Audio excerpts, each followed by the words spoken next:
Assalamualaikum warahmatullahi wabarakatuh. Berjumpa lagi dengan kami Edi Prayitno, kemudian Menachem Ali Official, Geraha Mu'alaf dan Geraha Mu'alaf TV. Dan pada malam hari ini ada yang berbeda dari biasanya karena kami pada malam hari ini kedatangan tamu dari API ya. Assalamualaikum, ini Ustadz Ardiansyah. Waalaikumsalam. Ini ada Ko Julius. Assalamualaikum warahmatullahi wabarakatuh. Waalaikumsalam. Kemudian ada Pak Imam tapi nggak mau tampil ya. Jadi ini anggota dari API, alhamdulillah bisa berkunjung di tempat kami yang ya ala kadarnya ini ya, sempit tempatnya. Jadi mohon dimaklumi. Jadi pada malam hari ini bisa sama-sama kita menghadiri kajian yang akan disampaikan oleh Ustadz Ali sebentar lagi. Jadi kami sampaikan ya, untuk yang lain juga kami sering berkali-kali mengundang ya, terutama untuk praktisi sekolah teologi atau kalau ada pendeta sekalian tidak apa-apa, silakan hadir di tempat ini, kita kaji bedah bareng-bareng dengan Ustadz Ali. Supaya apa? Supaya kita menyampaikan itu kalau ada yang menyanggah itu malah bagus. Soalnya banyak yang komen, bisanya hanya monolog. Kami tidak hanya monolog ya, tapi kami terbuka. Jadi siapapun yang mau hadir di sini silahkan, tapi harus konfirmasi dulu. Ada nomor WA yang bisa dihubungi 24 jam. Silahkan Anda bisa kontak admin kami, nanti kita atur pertemuannya.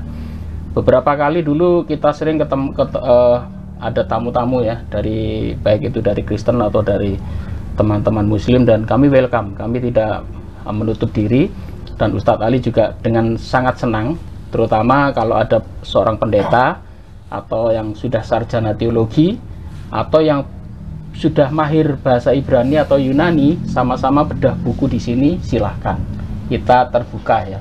Jadi supaya tidak diklaim bahwa bisanya hanya monolog saja. Supaya ada komunikasi timbal balik. Demikian mungkin Ustadz Ali bisa sampaikan pada malam hari ini. Mungkin topiknya kita akan membahas topik meneruskan yang kemarin. Jadi kita itu kalau membahas memang harus detail, kita petani satu persatu, bahkan berjilid-jilid, supaya apa? Supaya tujuannya informasi yang kami sampaikan itu adalah detail sedetail mungkin ya, tidak hanya asal ngomong, tetapi nanti akan dibukakan dokumen-dokumen lengkapnya. Jadi Anda yang baru menonton tayangan ini, silakan Anda klik yang di belakang, karena tayangan ini biasanya berseri ya. Dan pada malam hari ini kita masih melanjutkan soal perjalanan Nabi Ibrahim, soal tuduhan Nabi Ibrahim tidak pernah ke Mekah. Kapan hari saya juga sudah tunjukkan beberapa polemikus yang mengatakan bahwa Nabi Ibrahim dan Nabi Ismail tidak pernah ke Mekah. Ka'bah itu bukan dibangun oleh Nabi Ibrahim, mustahil Nabi Ibrahim ke Mekah dan sebagainya. Kemarin sudah kita bantah ya. Dan pada hari ini kita akan lanjutkan soal Nabi Ibrahim dalam perjalanannya sampai ke Hijaz ya Ustaz Ali. Silakan Ustaz, silakan. Baik, Assalamualaikum warahmatullahi wabarakatuh. Waalaikumsalam warahmatullahi wabarakatuh. Terima kasih atas kedatangan tamu-tamu yang berasal dari luar kota. Ada dari Jakarta, ada dari Malang, ada dari Mojokerto. Ini Mojokerto luar kota juga ya? Iya, Mojokerto tapi konteksnya Jawa Timur.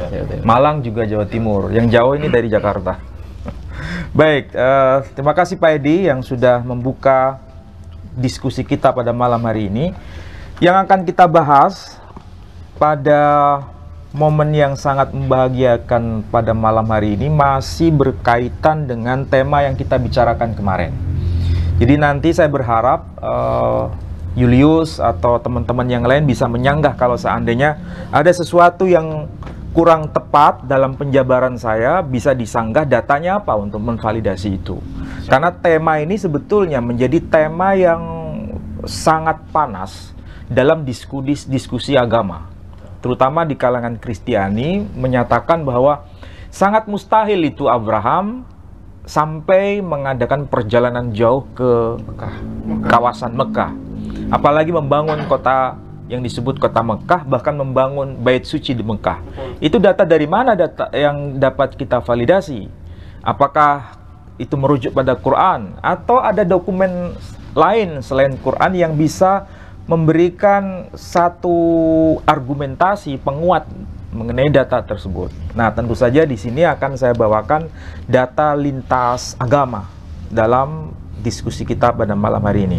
Baik, kita mulai dari pembahasan apa yang ditulis dalam data Gereja Ortodok Koptik. Saya mencoba untuk menvalidasi data itu di buku yang saya punya ini. Kebetulan ini buku yang dijadikan referensi oleh saudara-saudara kita kaum Kristen Ortodok Koptik.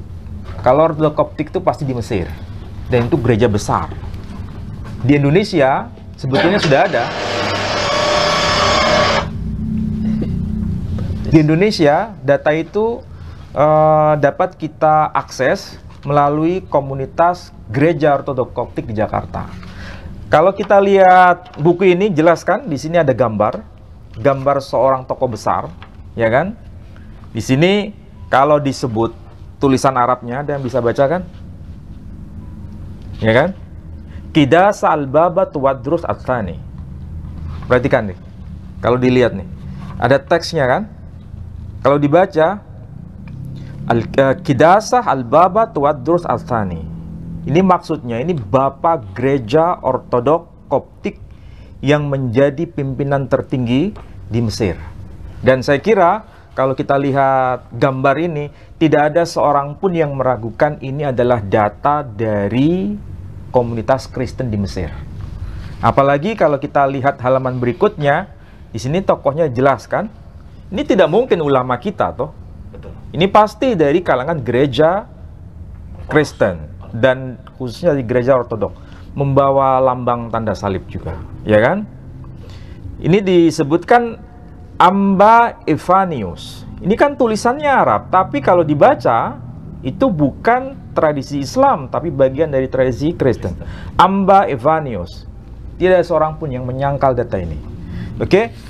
Karena ini ditulis dalam bahasa Arab, maka di sini ada penjelasan yang sangat penting untuk diketahui oleh para pemirsa. Ini kan at-tarjamah sab'iniyah lil kitabil muqaddas. Ya kan? At-tarjamah as-sab'iniyah lil kitabil muqaddas. Artinya ini terjemahan Alkitab ya dalam versi Septuaginta yang kita jumpai terjemahan ini dalam versi bahasa Arabnya. Jadi Alkitab bahasa Yunani yang dikenal dengan sebutan Septuaginta itu kan eksis pada abad ke-5 sebelum Masehi. Dan itu sudah dijadikan bahan kajian oleh saudara-saudara kita kaum Kristen Arab dan sudah diterjemahkan dalam versi bahasa Arab. Dan ini salah satunya saya bawa yang Sifr At-Ta'win, khusus kitab Kejadian saja. Jadi ini bukan seluruh Alkitab Perjanjian Lama. Ini yang kitab Kejadian saja setebal ini. Apalagi kalau dibawa semua. Kira-kira sampai berapa meter ini. Ya. Kita coba untuk menelusuri data yang ditulis oleh Gereja Ortodok Koptik ini, terutama pada pasal yang ke-20. Ini kan ditulis bersebelahan ya. Ini teksnya kan bersebelahan. Ada yang versi bahasa Yunani, ada yang versi bahasa Arabnya. Sebagai bentuk pembanding. Di dalam teks Yunani ini tertulis bacanya demikian. Ada yang bisa bahasa Yunani? Baca, coba. Baca ini. Pasal 20 ayat 1. Pasal 20 ayat 1. Kai ikinesen Ekeiten Abram Heis Gen. Ya. Heis Gen. Habis. Oh ini. Pros Liba. Oke, itu aja cukup. Jadi dia sudah bisa mendemonstrasikan membaca teks bahasa Yunani. Begini tuh saya suka. Kenapa? Nanti kalau saya baca ada bacaan yang keliru, dia bisa luruskan. Kalau dia baca ada yang keliru, saya bisa luruskan. Kenapa? Ini bukan bicara tanpa data, kita bicara dengan data. Sehingga saling bisa cross check. Jadi kalau kita menjumpai dokumen abad ke-5 sebelum Masehi, di sini tertulis Kai Ekeiden Abram Heisten Prosliba. Ini kalau diterjemahkan menarik. Karena apa? Ini merupakan sebuah data penting yang hadir sebelum Islam yang muncul pada abad ke-7 Masehi. Berkaitan dengan apa? Berkaitan dengan informasi bahwa Abraham itu mengadakan perjalanan jauh sampai ke kawasan selatan. Informasinya jelas di situ. Jadi ya Abraham atau Ibrahim dalam bahasa kita itu mengadakan perjalanan jauh sampai ke arah yang dijelaskan detail, yakni ke arah selatan. Tidak menunjuk pada nama kota tertentu atau nama kawasan tertentu, tapi menunjuk ke arah selatan, dan itu menjadi penanda. Bahkan di sini menggunakan istilah liba.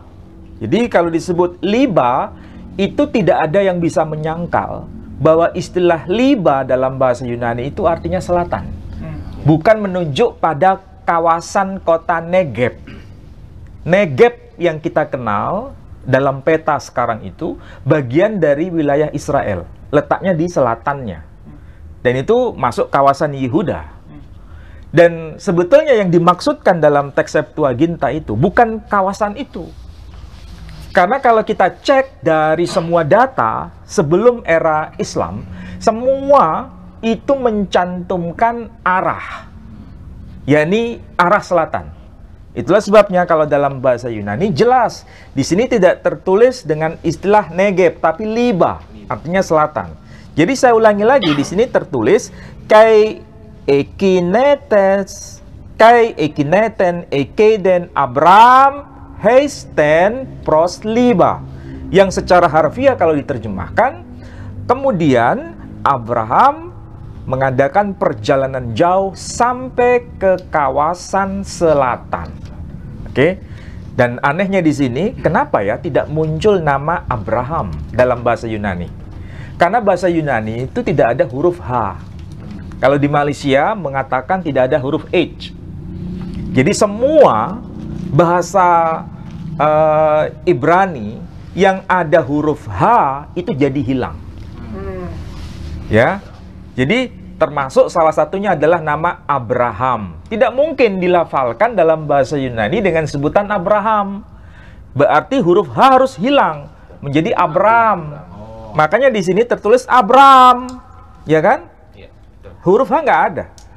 Dalam bahasa Yunani itu huruf H, huruf Y, huruf W itu nggak ada. Ini keunikan bahasa itu begitu. Nah, ini bukti yang tidak bisa disangkal bahwa nama Negeb itu tidak pernah muncul dalam teks Septuaginta. Nama kawasan Negeb. Artinya kesimpulannya sederhana kalau begitu. Analisis kita apa? Kalau dalam teks Septuaginta nama Negeb tidak tercantum, berarti sejak kapan nama Negeb itu dicantumkan? Kira-kira tahun berapa? Dokumennya apa? Dan apa alasan politisnya sehingga nama Negeb baru muncul? Yang di Alkitab itu ya? Iya. Karena kalau kita cek data dari teks Septuaginta, nama Negeb itu tidak pernah tertulis dengan huruf secara literal, Negeb. Tapi kalau Shur ada. Shur dalam teks Septuaginta tertulis. Nama Kades, Beret juga tertulis. Tapi Negeb tidak pernah. Ini menjadi perhatian kita sebetulnya. Kenapa nama Negeb itu tidak muncul dalam teks Septuaginta? Karena memang itu tidak dikenal sebagai nama kawasan. Tapi itu merupakan arah selatan. Oh, bukan nama kota. Bukan nama kota, apalagi disebut sebagai nama yang khas untuk menunjuk wilayah Negeb di bagian selatan dari kawasan Palestina. Dan ketika kita cross-check dalam versi bahasa Arabnya, memang tidak muncul kata Negeb di sini. Perhatikan di sini. Versi Arabnya.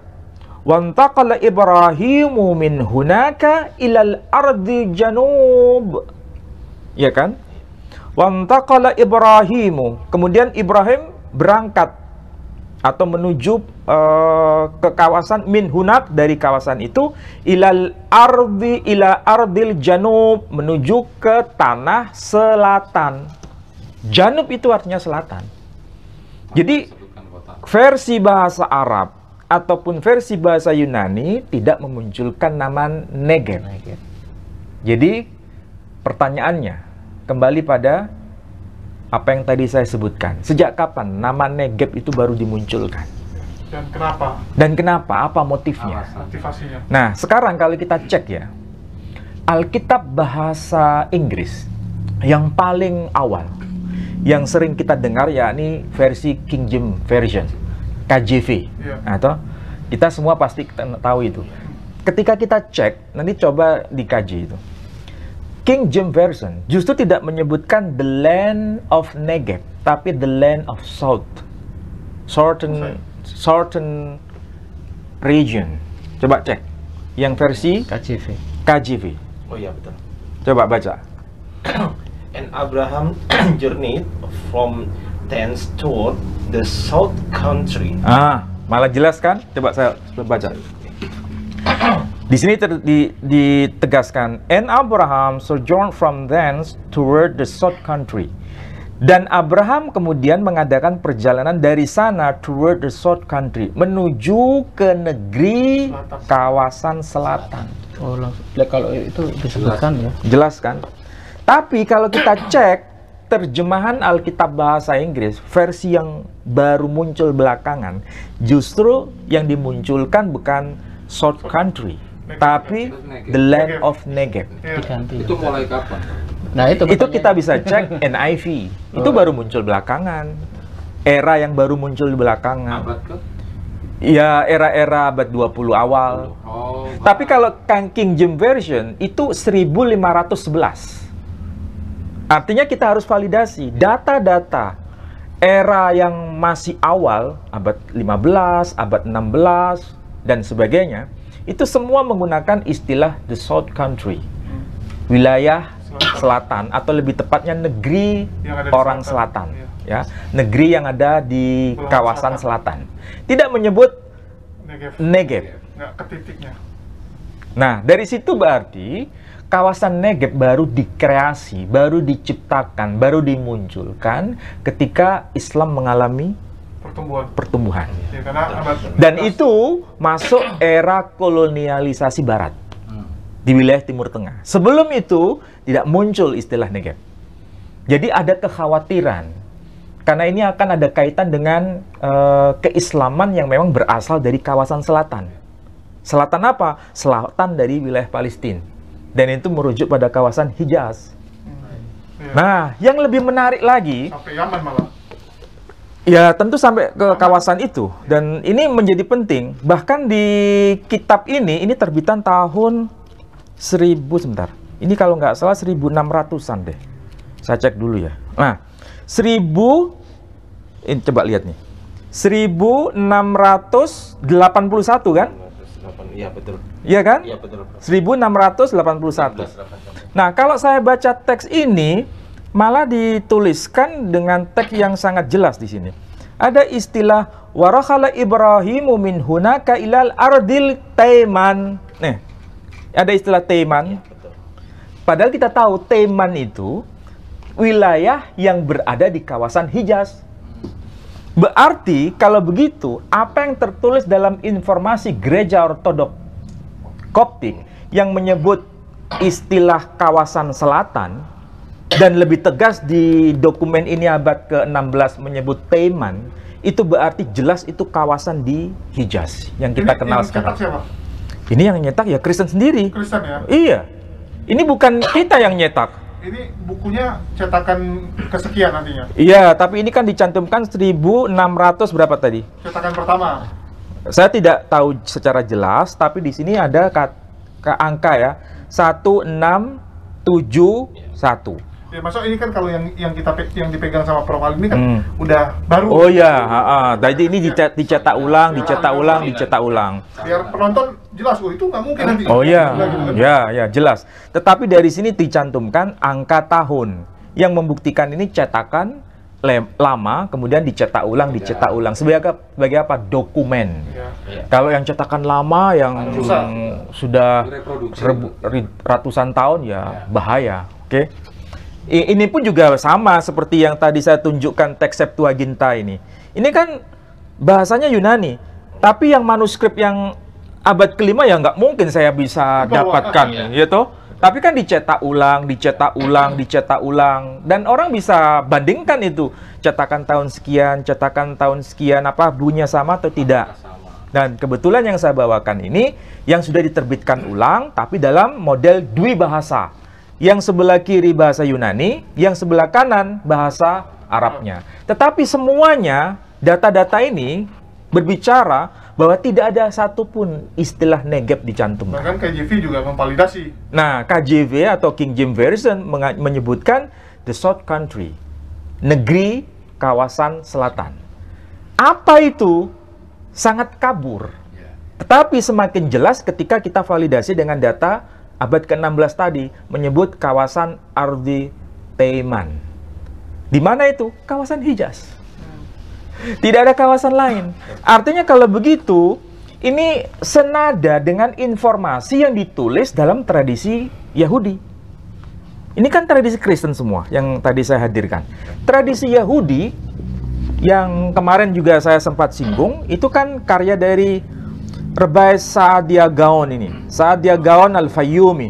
Ini kan Madkhal ila Dirasa At-Taurah. Jadi ini berkaitan dengan kitab Taurah yang versi bahasa Arabnya, karya dari Rabbi Yahudi, namanya Rabbi Saadia Gaon. Masalahnya begini, saudara-saudara kaum Kristiani, ketika kalau kita menyebut Rabbi Saadia Gaon, mereka itu alergi. Betul. Kenapa alergi?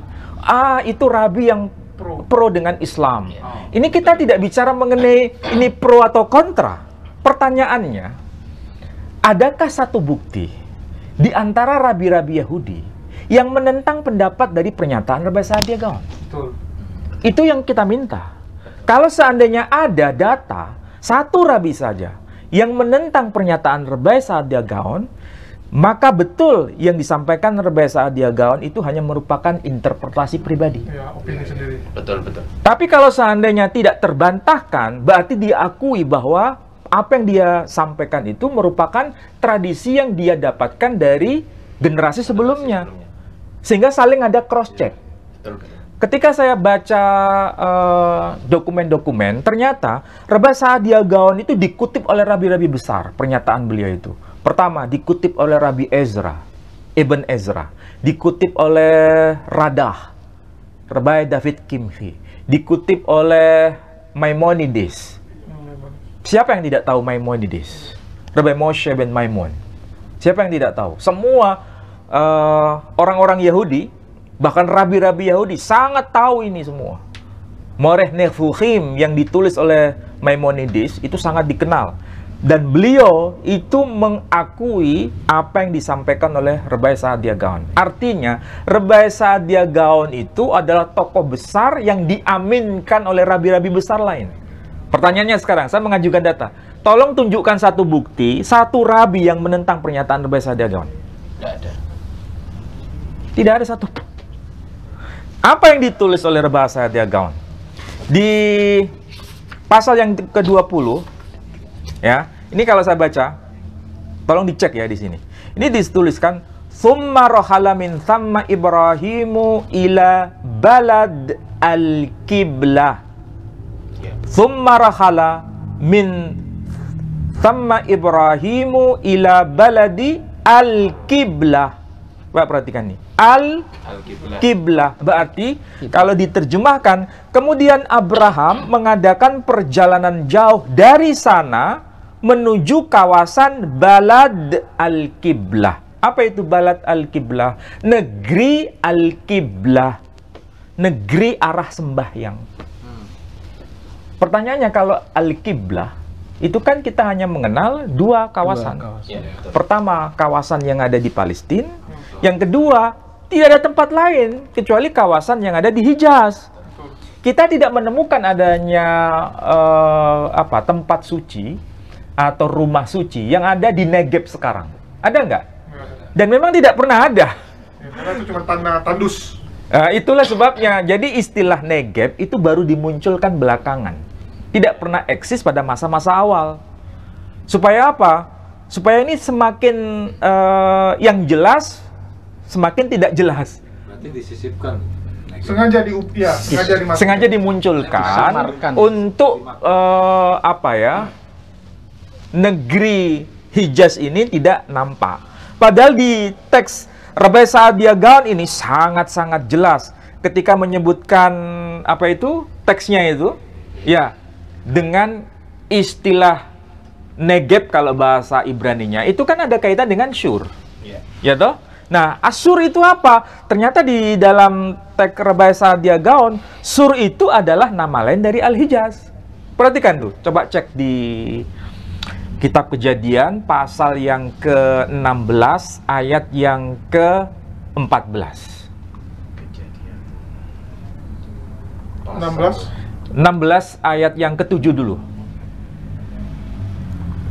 16 ayat yang ke-7. Bacaan, Mas. Coba dibacakan. Lalu Kejadian 16 pasal 7. Ayat yang ke-7. Lalu malaikat Tuhan menjumpainya dekat suatu mata air di padang gurun, yakni dekat mata air di jalan ke Syur. Nah, oke. Coba diulangi lagi. Lalu malaikat Tuhan menjumpainya dekat suatu mata air di padang gurun, yakni dekat mata air di jalan ke Syur. Nah, pertanyaannya sekarang, siapa yang menjumpai tokoh ini? Jawaban kita sama, malaikat. Menjumpai siapa? Abraham. Menjumpai Abraham atau istri Abraham? Abraham. Menjumpai Abraham atau Hagar sebagai istri Abraham? Baca di atasnya dulu. Nanti kalau dibaca di ayat-ayat sebelumnya itu bicara mengenai Hagar. Oh iya, Hagar. Ya kan? Hagar ini. Jadi Hagar itu sampai menjumpai mata air. Ini kalau dalam bahasa Ibraninya disebut be'er. Kalau bahasa Arabnya disebut bi'r. Mata air. Dan mata air ini dijelaskan lokasinya berada di Syur. Dan ditentukan di teks bahasa Ibrani. Bahasa Indonesia juga disebut Sur kan? Dan tadi Abraham mengadakan perjalanan sampai ke kawasan Sur dan disebut negeri Al-Qiblah. Oke? Sekarang Hajar juga sampai ke kawasan yang ada mata air, dan mata air ini terletak di kawasan Syur. Oke? Sekarang saya baca yang versi yang ditulis oleh Rabai Sa'adiyah Gaon. Ini perhatikan di sini, ayat yang ke-7. Fawajadaha malakullahi ala ain ma'in fil bariyah ala al-ain allati fi tariq al-Hijaz. Jelas kan? Jelas Hijaz. Al-Hijaz. Artinya apa? Fawajadaha, maka Tuhan fawajadaha, maka malakullah, fawajadaha malakullah, maka malaikat Tuhan menjumpai dia ala ain, di mata air, fil bariyah, di padang gurun, alal ain, mata air itu allati fi tariq al-Hijaz. Mata air itu berada di satu jalan yang terletak di kawasan Al-Hijaz. Berarti kalau begitu kesimpulannya sama. Abraham menuju ke kawasan Syur. Hagar menuju ke kawasan Syur. Di kawasan Syur itu ada mata air yang namanya mata air Be'er Laharoy, ya kan? Dan itu jelas dua-duanya sampai ke kawasan itu. Lalu dibantah apa lagi? Ya kan? Nah, yang lebih menarik lagi, apa yang ditulis oleh ini ya, ini kan dokumen Yahudi kan? Pernah nggak tahu buku kayak begini? Ini kan dokumen Yahudi. Tulisannya jelas, Ibrani semua. Betul. Ya kan? Ini tulisannya Ibrani semua. Ini kan Humash, Mikraot Gedolot. Kebetulan di kitab ini, semua rabi-rabi besar, pernyataannya disampaikan. Ketika menyebut pasal 16 ya, ayat yang ke-14. Al-Ken Kara Lebe'er Be'er Laharoy. Jadi kalau disimpulkan, malaikat Tuhan itu menjumpai sang tokoh perempuan yang bernama Hagar ini di satu mata air yang disebut Be'er Laharoy. Penjelasan dari ini, perhatikan nih, nama tokohnya ini. Eben Ezra. Oke? Eben Ezra. Namanya jelas nih, Eben Ezra. Ketika dia menyebut Be'er Laharoy, nih kan, Ini kan BR lahai. BR lahai. Maksudnya sumur dia yang maha hidup. Itu dijelaskan di sini. Ki bekhol sana hayyu hoggim hayy ismailim el HBR hazot gam hayyom yikkare BR zam-zam. Perhatikan di sini hurufnya. Zain, mim, zain, mim. Kalau bahasa Arabnya za, zain, kok za? Zain, mim, zain, mim. Dibaca apa? Zam-zam. Ini hurufnya zam-zam. Zain, mim, zain, mim safid. Zam-zam. Kalau diterjemahkan ki bekhol sana. Karena setiap tahun hayyu ada orang-orang hoggim. Makanya ada nabi yang bernama Hagai. Ya kan? Di perjanjian lama ada nama Hagai. Itu secara harfiah artinya orang yang berhaji. Jadi kata Hagai.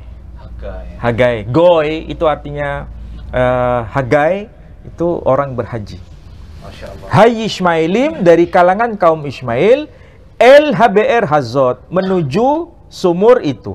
Gam hayyum hari-hari ini yikkare BR Zam-Zam. Sumur itu disebut sumur Zam-Zam. Apakah ini pernyataan dari Ibn Ezra saja? Enggak.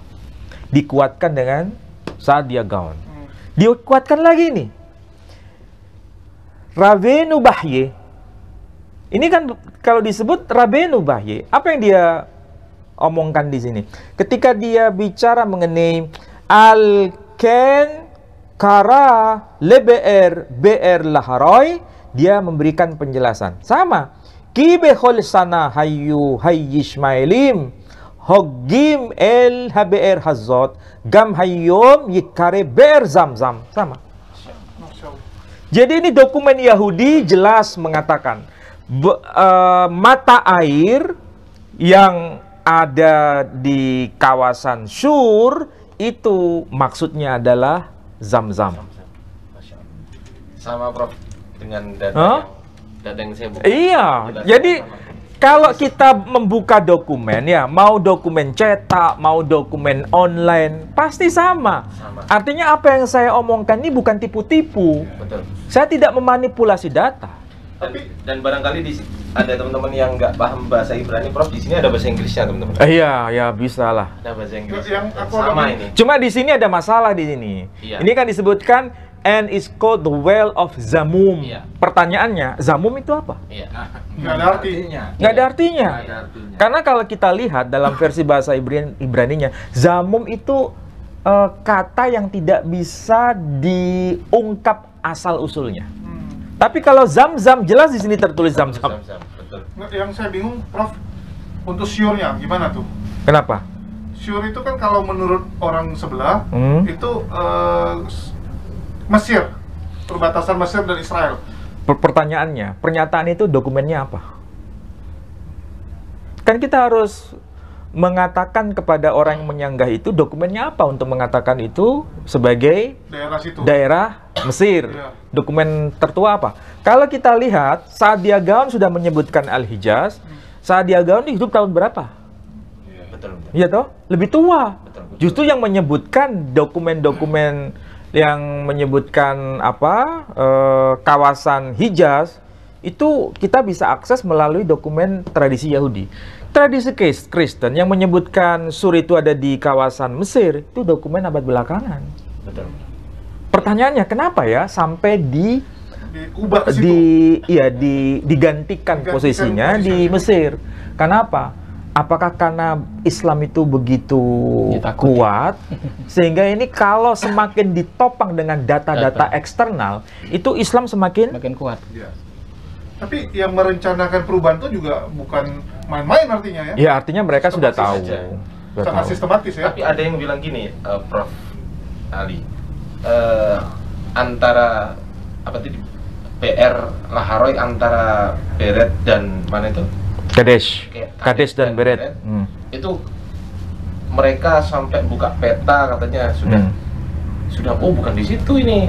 Gitu. Ya kan peta tergantung siapa yang membuat. Pertanyaannya, kalau kita lihat pada peta yang paling kuno, ya peta yang ditulis oleh Claudius Ptolemy, itu justru kalau menyebut Teman itu berada di kawasan Hijaz. Justru kalau disebutkan itu ada di kawasan Mesir, malah tidak ada dokumen data itu. Malah nggak ada populasi zaman dulu. Kalau Hijaz memang udah ada suku-suku yang kecil-kecil. Biasanya begini argumentasinya. Tidak mungkin Abraham sampai ke Hijaz. Sangat jauh. Pertanyaannya, kalau itu menjadi argumentasi satu-satunya, kita kan balik bertanya. Abraham itu kan bukan hanya pergi dari satu tempat ke tempat yang dekat, tapi dari Babilonia, kemudian sampai menyeberangi sungai Efrat, sampai ke kawasan Kanaan, kemudian ke Mesir, kemudian balik lagi ke Palestina. Ya toh, itu wilayahnya berapa mil itu? Jauhnya. Sekarang kita bandingkan antara Palestina sampai ke kawasan Hijaz, wilayah Mekah itu berapa mil? 1.300 kilo. Nah, sekarang kalau kita bandingkan jaraknya antara Babilonia sampai Kanaan, lebih jauh mana? Babilonia ke Kanaan. Lebih jauh Babilonia ke Kanaan. Itu kalau dari Babilonia ke Kanaan bisa diterima akal kita. Kenapa? Dari Palestina ke Mekah tidak bisa diterima. Nah, itulah pertanyaannya. Oke? Karena menurut mereka itu kabur. Jadi kalau kabur harus lebih jauh gitu. Kalau ini cuma sekedar main gitu. Biasa kalau main kan nggak bisa jauh-jauh gitu kan. Ini argumentasi yang tidak bisa dinalar secara sehat. Artinya kalau dari persoalan jarak jauhnya itu sangat-sangat bisa diterima, ya kan? Dan yang melakukan begini itu bukan hanya Abraham sebetulnya. Kalau seandainya itu diterima. Kalau misalnya tidak bisa diterima, kan semua tidak bisa melakukan itu. Perjalanan sangat jauh itu. Pertanyaannya, 2.700 km. Nah, Babilonia ke Kanaan. lebih jauh kan? Dua 2 kali lipat. Tapi Abraham sanggup melampaui itu. Kabur mereka bilang, karena kalau kabur dia kan sampai berbulan-bulan jalan gitu. Kalau ini cuma main gitu. Betulkah Abraham dari Kanaan atau Palestina kemudian menuju ke Mekah itu hanya sekedar main? Main-main. Siapa yang mengatakan main-main? Maksudnya cuma singgah, bukan menetap. Kalau untuk menetap kan lebih jauh gitu kan. Tapi ini juga diakui di Sefaria Zamzam, Ustaz. Iya. Sefaria ya? Ya. Oke. Abraham brought her and her son Ismail while she was suckling him to a place near the Ka'bah. Under the tree of the spot of Zamzam. Ya, ini dokumen Yahudi kan, Sefaria. Yahudi. Ya, Sefaria. bukan dokumen Kristen kan? Bukan. Kalau begitu bisa disimpulkan secara sederhana. Iya. Perspektif Yahudi dengan perspektif Islam bahwa Abraham itu mengadakan perjalanan jauh sampai ke kawasan yang sangat selatan dan itu ada kaitan dengan sumur Zamzam, itu terbukti valid atau tidak? Terbukti Valid. Jadi kalau ada orang yang menggunakan Taurat Yahudi kemudian menyangkal bahwa Abraham tidak pernah sampai ke kawasan Hijaz, berarti mengikuti tradisi Yahudi atau mengikuti tradisi pagan? Ya, pagan. Silakan jawab sendiri, saya nggak perlu menjawabnya. Berarti kan Yahudi lebih jujur kan? Dalam konteks ini Yahudi lebih tahu, sangat tahu. Karena duluan mereka. Iya. Mereka nggak ada kepentingan untuk ngubah. Makanya kan jujur mereka kan, yang menyampaikannya kan dengan apa adanya kan. Iya. Bahkan saya coba ya cek yang versi orang Samaritan. Orang Samaritan itu dengan tradisi Yahudi kan berbeda. Iya toh? Ini kebetulan saya beli di Palestina. Ini At-Taurah As-Samiriyah lit-Taurah allati unzilat ala Nabiyillah Musa bin Imran alaihissalam. Ini yang menerjemahkan ke dalam bahasa Arabnya, ini seorang kahin, namanya Al-Kahin Aziz Ya'qub. Jadi, ini bukan ulama Islam yang buat, tapi tradisi Yahudi. Tradisi Samaria. Kan tulisannya tulisan Betul. apa ini? Paleo Hebrew kalau bahasa Inggrisnya ya. Iya, betul. Lebih kuno. Coba nanti dicek, ini juga menggunakan istilah yang netral seperti yang ditulis dalam Targum, menyebut bukan Negeb tapi kawasan selatan. Kawasan selatan. Coba saya cek ya. Nah, ini disebutkan wantaqala Ibrahimu min hunaka ila ardil janub, sama. Iya, betul. Kemudian Abraham mengadakan perjalanan dari situ menuju tanah selatan. Betul. Jadi sebetulnya ada konsistensi. Jadi kalau kita bandingkan ya, semua dokumen yang berbahasa Arab era awal itu menggunakan istilah yang seragam. Baik itu versi Kristen maupun versi Yahudi ataupun versi Samaria menunjuk pada kawasan selatan. Tidak menunjuk pada kawasan Negeb yang kita kenal sekarang. Tapi tapi kemudian dimunculkan istilah Negeb itu baru abad-abad belakangan ketika ada kolonialisasi Eropa ke Arab. Artinya ada semacam kristenisasi gaya Eropa di kawasan Timur Tengah baru muncul. Negeb itu akar katanya dari bahasa mana, Bro? Ya dari bahasa Semitik. Dan Negeb, kalau bahasa Semitik itu kan induk bahasa Timur Tengah ya. Negeb itu kan huruf Nun, kemudian Gimel, huruf Bet, ya toh? Kalau bahasa Arabnya itu Nun, Jim, dan Ba. Makanya dalam bahasa Arab menjadi apa itu tadi? Negeb. Yang Janub. Oh, Janub. Janub itu artinya apa? Selatan. Negeb itu selatan. Oh, tapi Negeb bagi juga Israel. Selatan. Iya, tapi untuk Israel wilayah paling selatan dia. Oh, maksudnya gitu. Jadi Negeb itu arti harfiahnya selatan.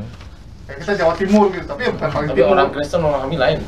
Ya itulah sebabnya dia menciptakan kawasan baru yang disebut dengan sebutan Negeb. Iya. Iya. Tidak merujuk pada Negeb yang Iya. Hejaz itu. Disekat di situ. Disekat di situ. Iya, iya. Padahal istilah Negeb itu menunjuk pada arah. Pertanyaannya kan sederhana, saya tadi mengatakan. Tolong tunjukkan data dalam teks Septuaginta yang memunculkan istilah Negeb sebagai sebuah kawasan. Tidak ada.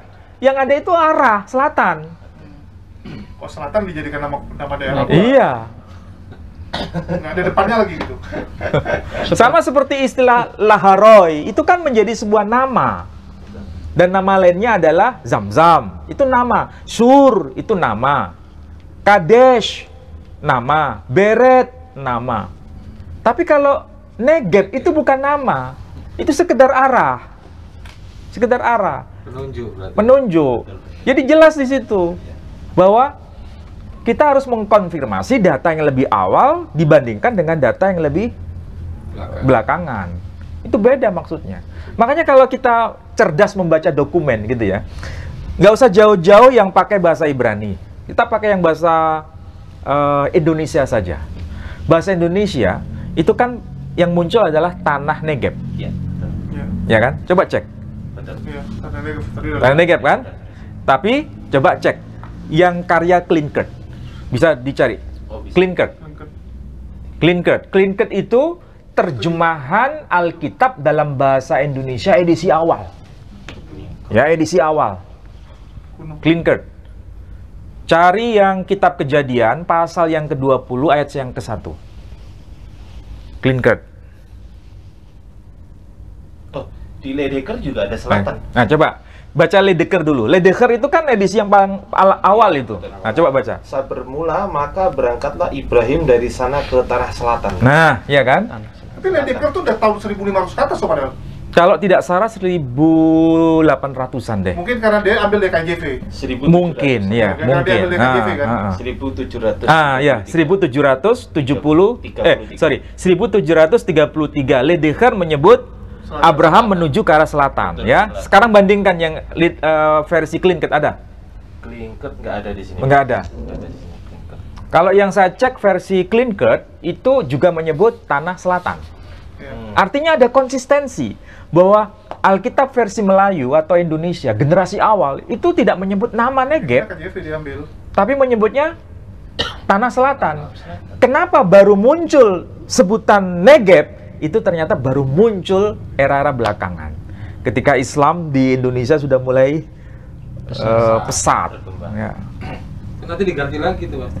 Ya, saya tidak tahu. Ya seperti kemarin Ibrahim orang Arab atau Ibrani kemarin diganti itu ya. Iya, seperti Abraham. Ha-Ivri. Abraham Orang Ibrani. orang yang menyeberang sebetulnya. Tapi dikatakan Diganti. Abraham itu orang Ibrani. Iya. Padahal orang Yahudi nggak memahami begitu. Nah, sekalian ini Adam dibilang orang Ibrani. Kalau Abraham orang yang menyeberang, berarti itu bukan hanya orang Yahudi yang disebut Ibri. Orang Arab juga disebut Ibri. Kenapa? Dia keturunan Ismail, Ismail keturunan Abraham. Iya kan? Kan menyeberang. Ya. Sama. Ayatnya kemarin di apa itu Ustaz ya? Nah, itu sudah yang Lupa kemarin. ya, iya. Jadi jelas kan? Jelas. Berarti memang betul dokumen bahasa Yunani dari Septuaginta menyebut arah selatan. Kemudian dokumen bahasa Indonesia yang edisi awal menyebut arah selatan. Dokumen bahasa Inggris yang versi awal menyebut arah selatan. Semua membuktikan itu. MILT 2008 juga selatan, Prof. Selatan. MLT. MILT. Oh, MILT. Dan berangkatlah Abraham dari sana menuju tanah sebelah selatan. Iya, ini gara-gara dia tergantung ngambil sumber dari mana. Iya, iya, Karena iya. dia ngambil KJV kayak gini. Kan KJV diambil. Artinya ada perdebatan di antara para Kristen peneliti Alkitab untuk versi Indonesia ini pakai yang mana? Mau arah selatan atau arah Negeb? Kan ada perdebatan. suka-suka. Iya. Karena pokoknya kalau ikut KJV udah di KJV tulis apa ikut mati aja lagi. Iya. Jangan diubah-ubah kan? Ngapain diubah-ubah? Jadi itulah sebetulnya yang kita bisa validasi. Nah, sekarang yang terakhir ini. Saya ketika membuka kitab ini kan buku penting ya. Judulnya itu A Commentary on the New Testament from the Talmud and Hebraika. Jadi ini tafsiran-tafsiran berkaitan dengan kitab Perjanjian Baru yang didasarkan pada kitab-kitab Talmud dan kitab-kitab yang berbahasa Ibrani, khususnya dalam kitab Ibrani Perjanjian Lama itu. Kebetulan ketika membahas ini ada kutipan dari teks yang diambil dari Wayikra Rabbah. Wayikra Rabbah itu kitab tafsir dalam tradisi Yahudi, khusus dalam konteks kitab imamat di sini. Itu memberikan penjelasan, tapi ini perspektif Kristen ya, karena ini yang nulis Kristen. Tapi saya mencoba untuk membaca secara kritis. Di sini dia mengutip secara sengaja untuk menvalidasi siapa yang dimaksud dengan Sang Mesia yang dia pergi ke arah selatan untuk membangun bait suci. Aneh kan? Oh, ada Mesia yang membangun bait suci. Iya, jadi Dijuluki Mesia. dijuluki sebagai Melech Hamosia di sini. Kata-kata yang dipakai Melech Hamosia. Jadi kalau dibaca Naton besavon yavo weyivna et bo shehu Melech Hamosia shehu Natan bedarom. Kalau arti harfiah jelas di sini. Sang Raja Mesia itu datang dari arah utara, ya, menuju ke kawasan selatan untuk membangun rumah suci di kawasan selatan itu. Pertanyaannya sekarang, di sini dia menjelaskan ini merujuk pada kedatangan Kristus dari tanah Galilea. Nah, pertanyaannya sekarang, apakah betul kalau ini merujuk pada Yesus Kristus, dia membangun bait suci di kawasan selatan? Bait suci, jangankan di selatan, bait suci nya nggak dibangun. Nah, itulah sebabnya justru beliau itu di dalam kitab Perjanjian Baru meramalkan hancurnya bait suci. Iya, betul. Bukan membangun bait suci. Betul. Kalau dikatakan dengan tafsiran, oh ini Yesus datang dari Galilea menuju kawasan selatan, yakni maksudnya ke tanah Yehuda, membangun bait suci, benarkah dia membangun bait suci di sana? Tidak kan? Tidak ada sejarahnya. Malah dia berkata, Yerusalem, Yerusalem, Yerusalem, aku rindu menghimpun kalian seperti induk ayam menghimpun anak-anaknya. Tapi kalian tidak mau. Saksikanlah wahai Yerusalem, Yerusalem, suatu saat nanti tidak ada satupun batu bata yang tersusun rapi ini, semuanya akan dihancurkan. Iya, betul. Artinya dia tidak pernah membangun bait suci. Iya. Pertanyaannya, kalau ini memang benar ayat yang termaktub dalam Wayikra Rabbah, bagaimana cara pembacaan kita sebagai muslim? Apakah betul yang dimaksud ini adalah nabi kita? Apakah dia pernah membangun bait suci? Jawabannya iya. Abraham. Nabi kita itu kan pernah membawa Hajar Aswad bersama orang-orang Quraisy, dan saat itu renovasi Ka'bah. Oh, renovasi. Iya kan? Iya, betul. Meninggikan. Ya. Dan itu lokasinya di mana? Di selatan. Karena Nabi kan waktu kecil ada di Mekah, ya, kemudian hijrah ke Madinah, kemudian balik lagi ke situ. Yesus kalau dianggap sama perjalanan hidupnya kayak gitu, memang dia dilahirkan di selatan, kemudian ke utara, ke Galilea, kemudian balik ke selatan. Apakah dia bangun bait suci? Enggak. Yang bangun bait suci Nabi kita Shallallahu Alaihi Wasallam. Betul. Jadi kalau seandainya kalau ini nubuatan untuk Nabi Muhammad SAW, malah lebih kontekstual. Lebih cocok. Karena tidak semua istilah Hamosia itu hanya untuk Yesus Kristus. Daud juga disebut Hamosia. Bahkan orang Yahudi sampai sekarang mengatakan Hamosia itu nanti akan muncul dua. Hamosia ben Yosef, Hamosia ben David. Artinya bukan hanya Yesus saja yang disapa sebagai Mosia. Dan kita sebagai Muslim, gak ada masalah kita menyebut Nabi Muhammad SAW sebagai Hamosia. Gak ada masalah itu. Gak ada masalah. Kenapa? Ini konteksnya bahasa generik. Generik bahasa Ibrani memang menyebut itu. Dan yang paling jelas di sini, dia dari utara menuju ke selatan untuk membangun bait suci. Dan tidak ada pilihan lain yang bangun bait suci siapa? Ya Nabi kita sendiri. Kalau Ini- disematkan untuk Ibrahim, Kalau disematkan untuk Ibrahim, apakah Nabi Ibrahim itu membangun bait suci? Iya. Tapi bangunnya di mana? Di selatan. Iya juga bisa. Masalahnya apakah betul dalam tradisi Yahudi Ibrahim disebut sebagai Hamosia? Saya belum tahu data itu. Tapi yang jelas kalau untuk Abraham membangun bait suci di selatan, valid. Nabi kita membangun bait suci di selatan, valid. Tapi kalau Yesus membangun bait suci di selatan, tidak ada dokumen. Invalid berarti. Pertanyaannya sekarang berpulang pada kita masing-masing. Mau ini merujuk pada siapa? Memenuhi kisi-kisi lah ya. Iya. Memenuhi kisi-kisi. Tapi yang jelas ini kata kuncinya, bait suci itu dibangun di kawasan selatan. Ya kan? Iya. bukan selatan Surabaya nanti ya. Ah, bukan. Ini bait suci yang dibangun di kawasan selatan. Dan kawasan selatan ini tidak merujuk pada kawasan Negeb sekarang. Karena kawasan Negeb tidak ada bukti arkeologi ada bait suci di sana. Iya, gurun pasir kok semua. Nah itulah sebabnya berarti ada alternatif lain di selatan yang mana. Dan memang satu-satunya dokumen yang menyebutkan arah selatan ada bait suci itu adalah Makkah. Dan itu sudah dilaporkan oleh dokumen Claudius Ptolemy dalam petanya abad kedua Masehi. Jelas. Jelas di situ menyebutkan itu. Pertanyaannya sekarang kita mau merujuk yang mana ini sebenarnya? Prof, mau nanya, suatu zaman Abraham, apakah memang sudah ada penduduk, sudah ada budaya yang berkembang di wilayah selatan tersebut?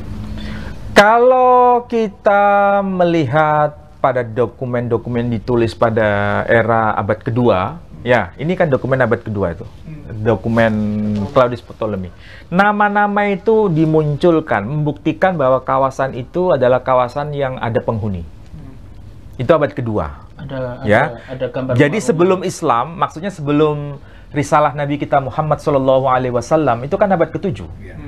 Ini peta sudah eksis abad ke-2, berarti 500 tahun sebelum Nabi Muhammad dilahirkan.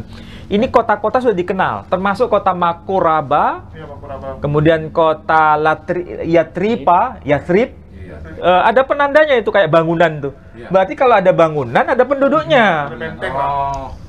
Itu fakta real itu. Jadi sebenarnya yang menjadi penduduk awal di situ sudah ada, Sudah ada. dan diprediksi Nabi Ismail alaihissalam menikah dengan orang-orang di situ, berkembang. Iya jelas, karena di situ bukan tanah kosong, tidak ada manusia, sudah ada. Itu keturunan Ismail. Ada peradabannya. Ini Iya. abad kedua. Keturunan Ismail kan Ada di situ. campur jadi sama It's mereka. nyampur semua. Makanya nama-nama itu masih teridentifikasi. 12 raja ada di situ.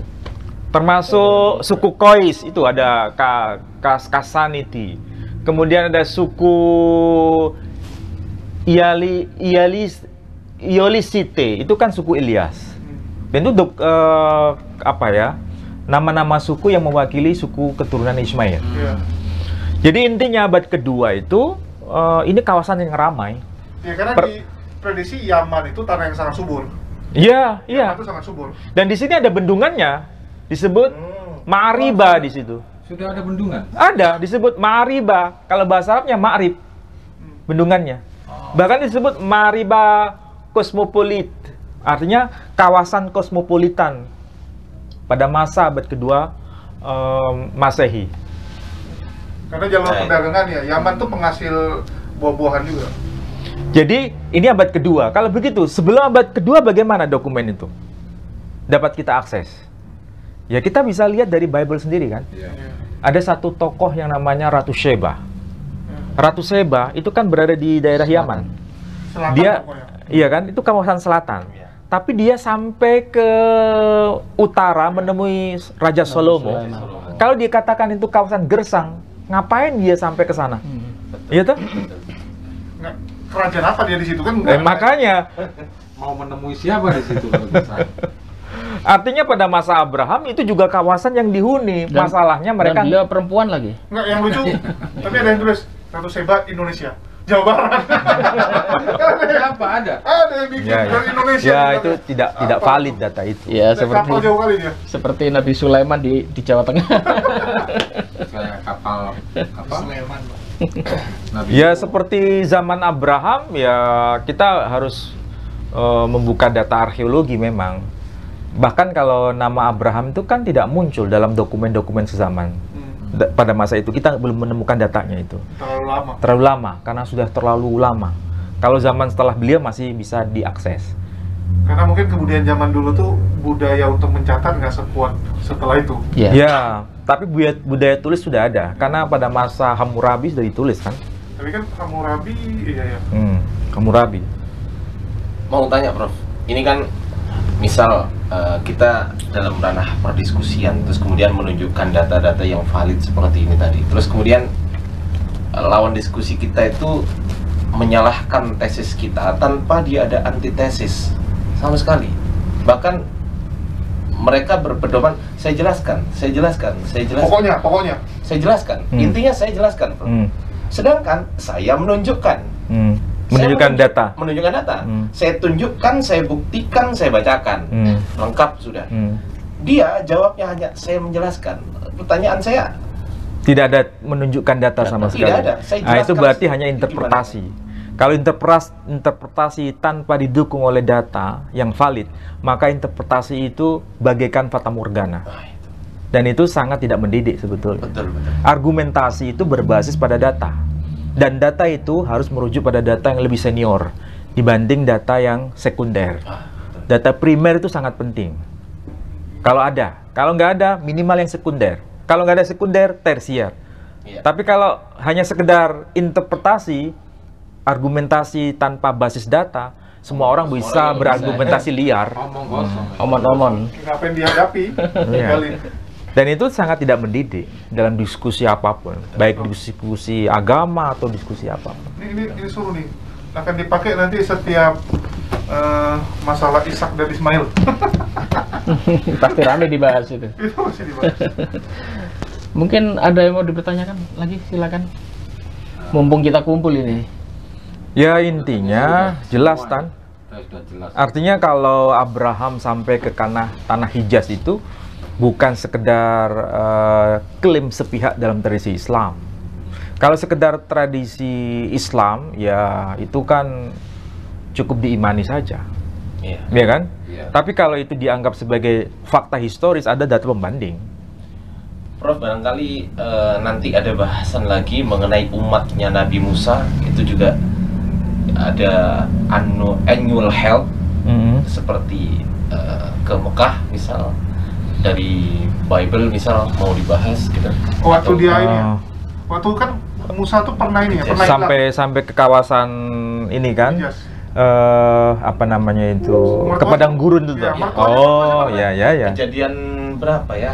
Keluaran 5 kalau nggak salah itu. Tapi yang jelas memang kawasan Sinai itu sampai sekarang diperselisihkan, Iya, sini perselingan. bukan di situ. Mertuanya siapa? Yitro. Yitro. Sebelum dia itu kan dia pernah tinggal sama Yitro kan? Iya, dan itu berada di kawasan Saudi Arabia. Saudi Arabia. Waktu dia belum balik Iya, ke iya. Mesir, waktu dia masih kabur, dia pernah tinggal di situ kan? Jadi kawasan Sinai itu sebetulnya yang teridentifikasi valid berdasarkan apa itu, ada kayak vulkanik ya, Iya. vulkanik itu yang kalau tidak keliru namanya Jabal Lauth di wilayah Saudi Arabia. Itu persis seperti fenomena yang digambarkan dalam Perjanjian Lama. Bahkan ada batu besar yang terbelah itu. Itu membuktikan bahwa air dulu memancar dari situ. Tapi kalau yang Sinai Mesir sekarang itu nggak ada apa-apa, Cuma gurun tandus. nggak ada bukti apapun, nggak ada. Kalau diizinkan tanya, Prof, ini kan misal di Keluaran 5 nomor 1 mungkin ini masih keluar dari tema atau enggak ya? Nanti minta tolong diingatkan. Kemudian Musa dan Harun pergi menghadap Fir'aun, lalu berkata kepadanya, beginilah firman Tuhan Allah Israel, biarkanlah umatku pergi untuk mengadakan perayaan bagiku di padang gurun.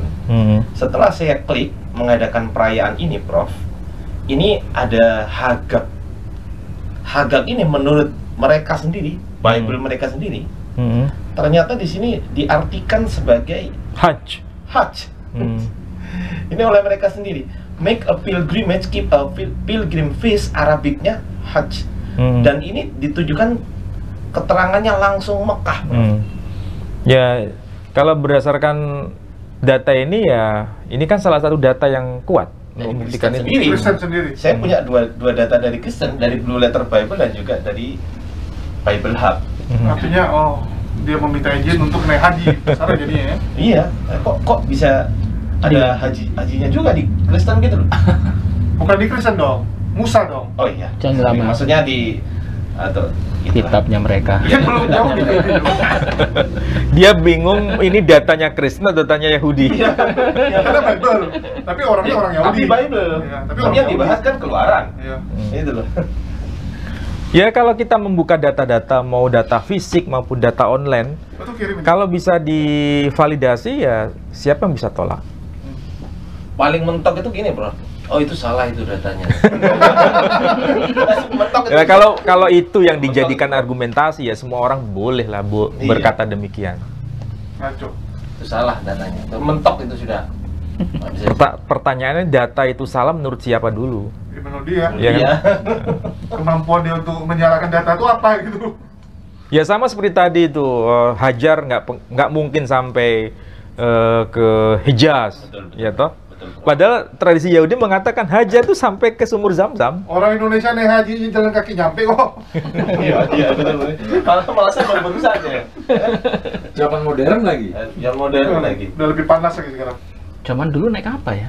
Jalan kaki, orang zaman dulu. Kakek saya naik kapal laut. Zaman era Belanda itu naik kapal memang, Kapal, tapi ya. dari situ naik unta terus Kita bayangkan sampai- Nabi Ibrahim dulu. Oh, kalau itu ya Waduh. pasti. Ya, jalan itu- sama onta lah pasti. Onta mungkin Onta ya. jalan. Dan Binatang ya. zaman dulu ingat cuaca nggak sepanas sekarang. Ya, Ya, lebih pasti. panas zaman sekarang. Terus kedua, waktu kegiatannya lu suruh jalan sehari 10 jam sanggup. Orang sekarang malas. Nggak ada parises dulu. Terus usianya tua sampai panjang ya. Usianya dulu Terus ya, usianya fisik kan tua, fisiknya pasti lebih kuat. bagus karena makanannya terjaga. Usianya kan? sampai ratusan Setiap hari tahun. ada kegiatan gerak. Kok kita kan kebanyakan duduk. Nah, Banyak kan konten. Banyak konten lagi. Debat lagi duduk di kopi. Pak ngomong sehari 12 jam. Saya bisa bayangkan ya, kalau seandainya yang Kristiani membuka data-data Ibrani kayak begini, yang Muslim buka data kayak begini, itu perdebatan yang debat kusir, itu sangat tidak mungkin. Karena apa? Basisnya data. Iya, cuman yang Iya ini, Prof, kadang penonton tuh kalau nggak ada makian kurang senang. Oh, iya. Kadang tuntutan penonton. Iya. Tapi kadang gini, Bro. Sebetulnya orang itu sudah tahu datanya ini betul. Tapi pertanyaannya, mau nggak dia jujur bahwasanya mengatakan Iya, itu- jujur, itu jujur pada data. Ya. Iya, Tadi kan jelas toh, data online sudah menyebutkan itu. betul, Hajj itu sampai ke Mekah. betul. Padahal jelas secara buat secara tertulis memang demikian. Memang Dan itu demikian. bukan Muslim yang buat. Bukan. Bahkan ada dua data sekaligus dari Kristen. Bahkan ketika beliau bertanya, coba tunjukkan datanya. Linknya saya tunjukkan. Silakan dibuka, saya tunggu. Saya tunggu. Setelah dibuka, oh ini salah ini. mohon maaf Prof ya. Menyalakan. Jangankan data yang buatan manusia seperti ini, malaikat datang pun ngasih data, mereka nggak akan percaya. Tapi susah Nggak gini. akan percaya mereka. Susah gini, Prof. Aku pernah Raja ngeyel soalnya. sama Murtadin ya. Hmm. Data udah kita kasih semua sudah, oke. Terakhir dia cuma bilang gini, Yesus sudah datang di mimpi saya. Oh. Mati nggak kita? Nah itu pengalaman spiritual Pengalaman pribadi spiritual. tidak bisa dijadikan argumentasi. Nggak bisa. Dan itu ya silakan mana suka saja kan. Iya, betul. Terus yang mana yang data? Itu bukan Yang versi ranah, Bukan ranah ilmiah itu. Bukan ranah Iya, kita nanti Itu bilang, bisa ranah- jadi setan yang datang. Ranah psikologis. Iya, betul. Bahkan malaikat 3 orang yang datang ke Nabi Ibrahim pun dalam perjanjian baru diartikan Allah Tritunggal. Saya khawatirnya nanti ada luga yang kedua, luga yang ketiga dan luga yang keempat. Baik, saudara-saudaraku sekalian, menarik ya. Jadi sudah kita bongkar bersama-sama. Saya sering berkata bahwa setiap kajian kita itu pasti ada yang baru ya. Jadi kalau kadang-kadang orang menonton kajian seperti itu jarang yang suka ya. Kenapa? Heran saya. Soalnya apa? Mungkin terlalu dalam atau sudah terbebani dengan pikiran kehidupan yang berat. Kemudian disuruh nonton kajian yang berat, wah tambah berat lagi. Alasannya sederhana, karena nggak ada cacian. Karena nggak caci maki. Tadi ditambah oleh Ko Julius, kalau nggak hujat nggak rame katanya.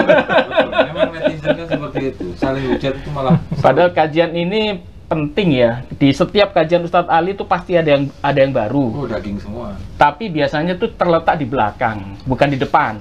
Jadi kalau kita lihat kajian Ustadz Ali itu di depan biasanya gitu, tapi di belakang tuh ada kunci-kunci as sebetulnya, dan itu tidak kita temukan di mana-mana. Tapi ada pasar sendiri kok, tenang, tetap ada pasar sendiri. Oh iya, ada. Yang mau belajar ya. Kalau yang entertainment, Masalahnya tidak semua orang mau belajar. Iya. Kalau yang nyari entertainment nggak cocok. Iya. Jadi tadi sudah kita bongkar ya, bahwasanya perjalanan Nabi Ibrahim yang dikatakan nonsen itu mustahil. Itu kita temukan loh di channel-channel YouTube banyak itu. Kristen Prince juga membahas soal itu. Mereka selalu membantah bahwasanya Nabi Ibrahim tidak pernah ke Mekah.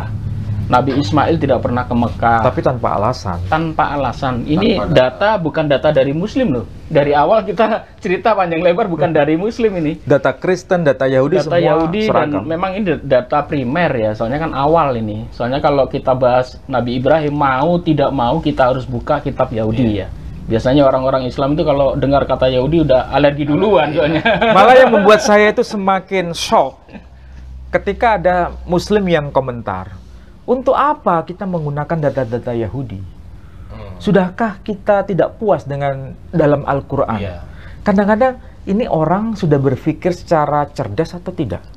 Bukankah kita menyuguhkan data ini supaya orang non-Muslim itu bisa paham? Iya, Kalau kita yang jadikan acuan untuk Quran, ya mana mungkin Quran bisa diterima? betul. Iya kan? Jadi kalau menurut saya ada sesuatu yang nggak nyambung apa yang saya sampaikan dengan apa yang dia kemukakan sebagai pendapatnya. Dia nggak ngerti tujuannya. Dia nggak ngerti. Karena dia kira ini kajian untuk internal. Iya. Enggak, dia tahu ini Dia tahu. kajian untuk membahas tokoh-tokoh besar di luar Islam.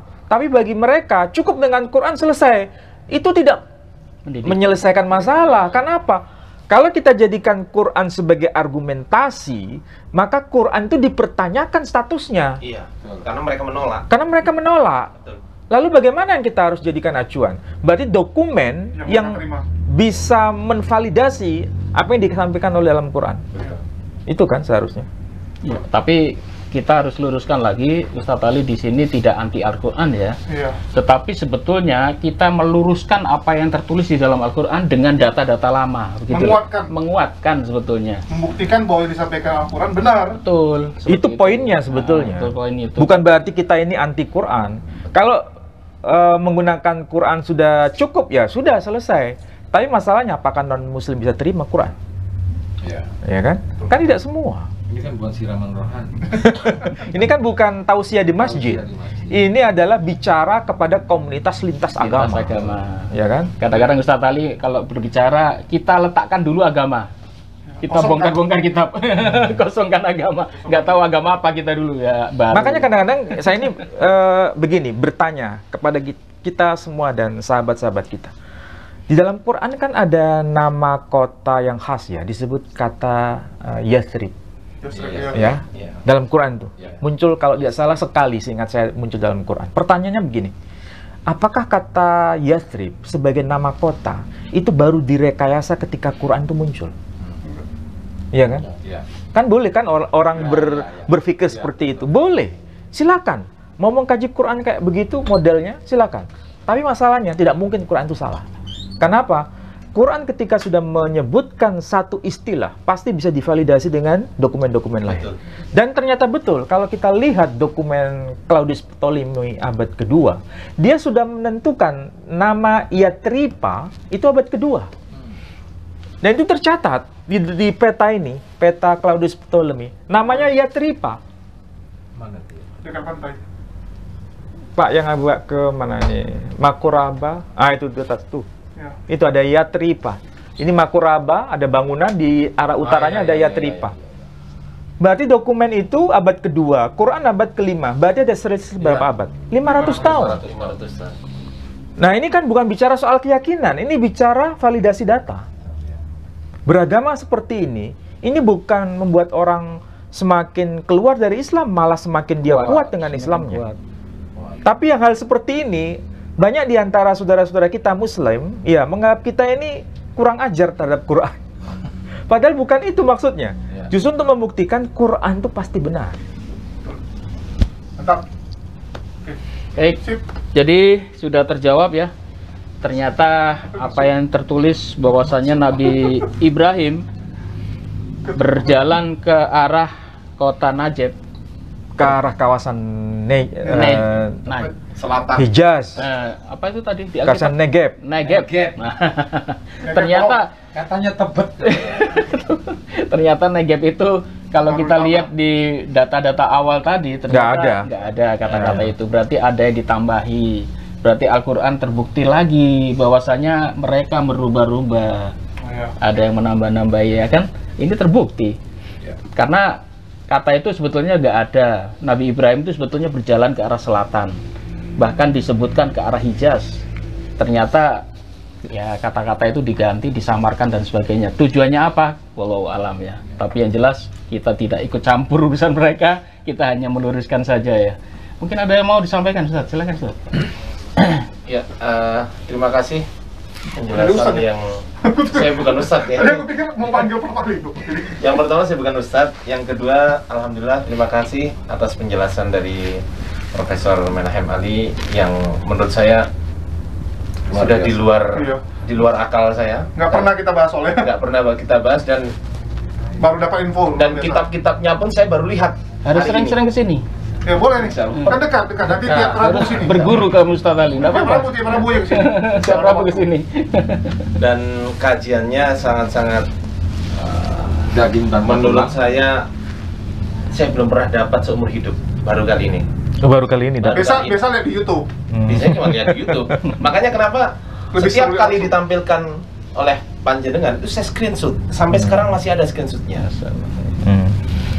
Saking saya senengnya, saking saya pengen bisanya gitu. Tapi kalau bahasa Ibrani susah nih saya. Bahkan Tapi bahasa Yunani tapi sudah oke kan? bahkan Mas, Yunani, insyaallah. Jadi yang saya sampaikan tadi bahwa dalam bahasa Yunani huruf H itu nggak ada, Betul, memang nggak bisa ditulis. Betul itu. bahkan di pondok pesantren, biasanya pondok pesantren yang tradisional ya NU ya, biasanya kalau kajian kristologi itu kan biasanya jarang dibahas.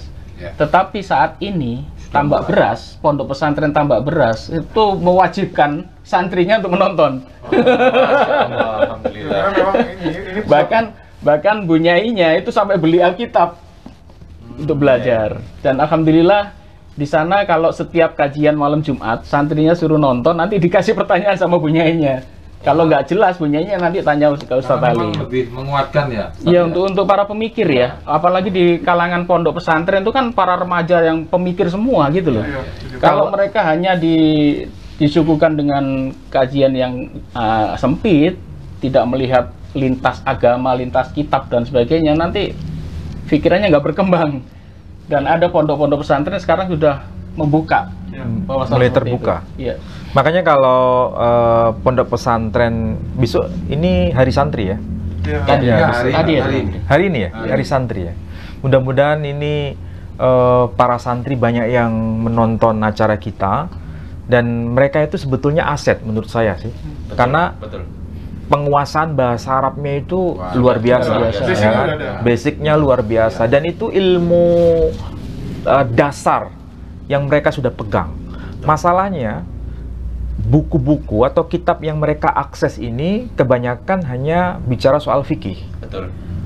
Kalaupun lebih dari soal fikih, akidah, tapi lingkupnya itu hanya keislaman, studi Islam atau dirasa Islamiyah. Jarang sekali yang mencoba untuk membaca kitab-kitab kayak begini. Misalnya Alkitabul Muqaddas, kitab suci yang ditulis dalam versi bahasa Arab dari tradisi Kristen. Padahal ini kan bisa diakses di Timur Tengah. Ini kan saya beli di Mesir semua ini. Ini saya beli di Mesir. Ini di Mesir. Artinya ini mudah diakses sebenarnya. Cuma kenapa ini tidak dipelajari di pesantren? Padahal kalau kita lihat para ulama kita terdahulu mempelajari agama non-Muslim, baik itu Yahudi maupun Kristen, itu para ulama kita sudah memberikan warisan berharga pada kita. Tapi kenapa tidak dilanjutkan? Nah itu masalahnya. Bukan hal yang tabu kan? Enggak, bukan yang tabu. Bahkan itu pekerjaan yang belum tuntas. Kita jangan sampai meninggalkan tradisi itu. Kita terlalu menyempitkan diri kita, ya, dan salahnya itu. Jangan lupa yang namanya perang itu kalau kita nggak tahu musuh kita, babak belur kita. Kelemahan kita di situ kan. Kita tahu diri kita, tapi nggak tahu musuh kita. Itu apa ya? Sun Tzu. Sun Tzu. Dan mungkin ada saudara-saudara Muslim kita yang bertanya, kenapa sih harus mempelajari kitab lain? Kenapa sih? Ya? Mungkin ini adalah bagian daripada kita melakukan penyelidikan bahwasanya Quran itu benar. Iya, betul. Jadi dalam Al-Quran itu ada namanya sebutan kebenaran korespondensi. Itu sesuatu dikatakan benar jika klaim tersebut sesuai dengan fakta. Kita sedang cari faktanya dan kita bisa buktikan faktanya, gitu mungkin. Iya, saya sepakat dengan itu. Artinya kebenaran Quran itu bukan kebenaran yang sifatnya dogmatik, tapi kebenaran yang bisa diinvestigasi. Dan cara salah satunya adalah melakukan perbandingan terhadap teks-teks yang di luar tradisi Islam, yang lebih tua, bahkan lebih senior sebelum Islam itu eksis. Sudah cukup ya. Baik, saudara-saudaraku sekalian, kami ingatkan sekali lagi bahwasanya kami dari Yayasan Pembina Mu'alaf at-Tauhid, jika kajian ini bermanfaat untuk anda sekalian, tolong dukung kami karena kami punya banyak program ya, dan kami juga membutuhkan biaya. Untuk itu Anda bisa scan barcode di sebelah saya atau kirim ke rekening Bank Syariah Indonesia di nomor 111888991 atas nama Yayasan Pembina Mu'alaf at-Tauhid Jawa Timur. Dan untuk Bapak Ibu yang sudah mendukung kami ucapkan banyak terima kasih dan semoga dilipat gandakan oleh Allah Subhanahu wa taala. Mungkin ada closing, Ustaz? Sudah closing dari tadi ya. Baik, terima kasih atas atensi Bapak yang sudah hadir semua. Saya ucapkan banyak terima kasih. Ini dari Yayasan API ya. Semoga ini bukan perjumpaan terakhir ya. Kami minta harus setiap Rabu harus hadirin. Perwakilan API harus berguru di sini. Eman ini ada guru di sini nggak dimanfaatkan. Harus dimanfaatkan Ustadz Ali ini. Hasil umat. Dari dulu pengen ketemu Ustadz Menhem Ali nggak ada aksesnya. Soalnya Ustadz Ali ini cari pengganti sekarang. Siapa bibit-bibit baru ini gitu. Harus ada regenerasi ini ya Ustadz ya. Harus ada regenerasi. Baik, terima kasih saudara-saudara sekalian. Mohon maaf jika ada salah kata. Wabillahi taufiq wal hidayah. Wassalamualaikum warahmatullahi wabarakatuh. Waalaikumsalam warahmatullahi wabarakatuh.